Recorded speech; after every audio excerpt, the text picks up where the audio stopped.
Dustin Young, Lowem Roamer, and I'm going to compare a Fox 34 Stepcast to a SiD Ultimate. These are both 120 mil forks. They are designed around the little bit more travel race category. They are not the the 100 mil super light like a 32 and the real lightweight SiD race version, the SL. The Ultimate is got the race day damper, and the 34 Stepcast is a much lighter version of a 34 with modified damper as well, running that Fit 4 design. Right out of the gates, one of the differences is the SiD is about 100 grams lighter, about 1/4 pound, so it is a lighter fork. At least in the two that I had, that was roughly the weight difference. The steers were cut to the same length. They were both on my Mondraker F Podium RR that I built up. That's pretty custom.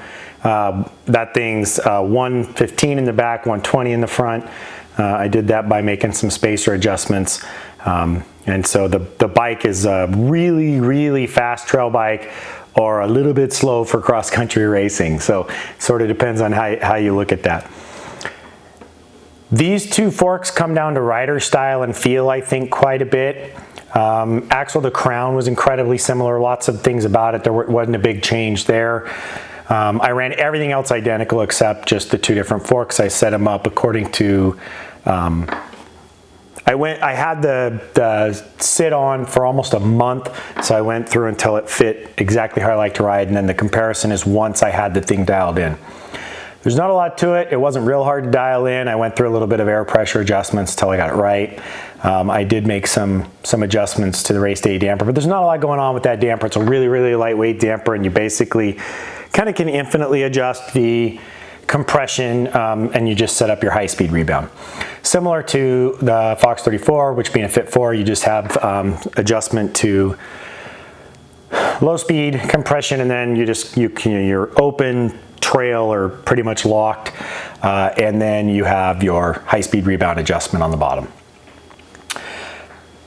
Of the two, the biggest difference I noticed, the race day damper was underdamped.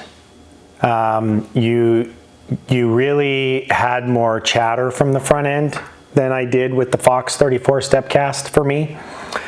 Felt like the low speed compression, I couldn't quite get to a place where I was happy with it. It felt like it got through its travel. Whatever the air spring solution is, I got through its travel a lot faster. I was deeper in the mid-stroke all the time. The 34 Stepcast tended to ride up a little higher, and that is my preference in riding style on a cross-country bike. I don't want to be deep in the travel. I like the bike to be tall, and I like it to really get across the top of stuff as fast as it can, and I don't want the bike to feel like it's down in the front. We're already short travel. There's no reason to feel like we're a little shorter than we should be. And the only way to compensate for that in a SiD is to add air, and at some point the added air is a detriment, and so I found the place where I liked it and it rode. Both forks are fantastic race forks. They both ride incredibly well, but for me I would go with the Fox 34 Stepcast.